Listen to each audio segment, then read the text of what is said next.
eyandibadde abagamba bino baganda bange yandibadde profesa, eyandibadde abagamba bino yandibadde musajja wa myaka gya kitange. naye okuba nti nno nze omukubi w'endongo mbudde gye mbadde nnyina okujja nenzija nenjogera nammwe, kitegeeza nti tulina ekizibu bassebo ne bannyabe.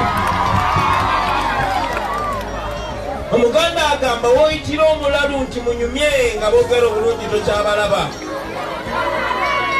Tuli mu mbeera ng'abantu be twateekamu obwesige batulaze nti obwesige bwe twabateekamu bwakutufuula abaddu olubeerera.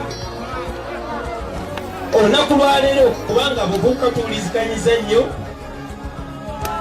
kubanga abavubuka twogera eddoboozi lyerimu, nze sikyakkirizibwa wadde okugenda mu bantu n'enjogera nabo.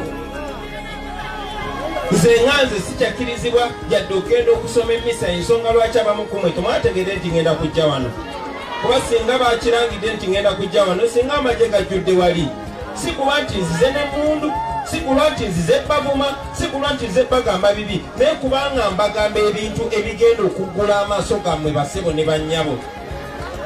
Kale n'okusabukana kuno sikulabanga kya bulijjo, kulabanga omukisa baganda bange. Ffenna tulabe ekituufu, kuba bino byenjogera si byogera ku lwange, byogera ku lwammwe mwenna. Tuli mu nsi erimu abavubuka abatwala ebitundu 85 ku buli 100. Uganda bwe baamu abantu 10 kuliko abavubuka 85, bwe baamu abantu 1000 kuliko abavubuka 85, bwe baamu abantu miliyoni 1 kuliko abavubuka emitwalo 85. Kati tuli abantu obukadde 40, tulowooza abavubuka tuli bameka? Naye wawulidde nti basala n'amagezi okulaba nti abo abavubuka temukkirizibwa kwetegerera.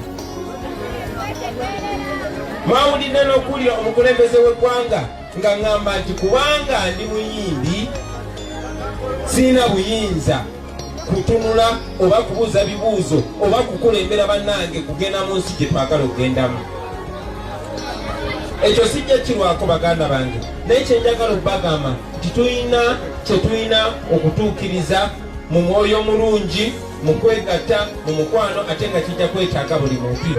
Olunaku lwaleero abantu b'e Congo baanunuddwa, abantu b'e Philippine n'amawanga amalala bwekyo bwe kibadde. Tulina okugenda mu maaso nga tukkiririza mu Katonda, tulina okugenda mu maaso nga tukkiririza mu Ekereziya. Nammwe baganda bange atawatali bakatoliki mu madiini gonna njagala mmanye nti engeri gye tuyinza Katonda omu, Katonda atwagala, Katonda ayagala tubeere nga tuli banunule, era buli kye tukola nga tukiyisa mu layini ya Katonda. Njagala okulayirira tekisobola kulemwa.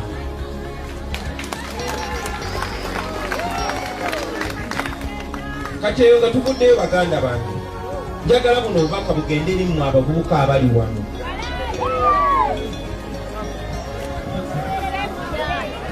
Bwe nalabanga ebintu bikyamu nga mbadde mbiyimbako okumala emyaka egisukka mu 15 nga bikyamu, neŋŋamba kanneesoboleyo. Nasooka bagamba mu abavubuka kikulu nnyo ffe okwenyigirya mu ngeri ensi yaffe gyetambulamu mu nsonga z'eddiini, era muvuddeyo nnyo abavubuka mbalaba bangi, bafaata, babwana mukulu, bakulembeze mu Ekereziya. Tulaba abasomesa bangi nnyo nga bavubuka, tulaba abasuubuzi bangi nnyo nga bavubuka. Naye mulina okumanya nti ensi okutereera erina okuba nga erina obukulembeze obuteredde. Abavubuka ogwo mulimu gwammwe, mulimu gwammwe okuzimba ensi gye mugenda okweyagaliramu. Mumaze okiraba nti weewaawo tukuze ng'okuluŋŋamizibwa tukujja mu bakadde baffe, naye mwe kennyini mukirabe n'amaaso gammwe nti tulinayo ate bakadde baffe abatayagala bintu bikyuke. Tulinayo bakadde baffe abatatunuulira biseera bya maaso, ate nga nabo bennyini balabira ddala emyaka gye bawulidde akawero. Kaakati mbagamba toli muto nnyo okwetegerera muganda wange, toli muto nnyo okwenyigira mu ebyo ebigenda okuyamba ensi yo. Bwe bubaka bwe njagala okubawa bavubuka bannange, abantu abatufuga kati bwe baali mu myaka gyammwe tebaazanya buzanyi ludo, tebaagenda bugenzi kulaba Arsenal.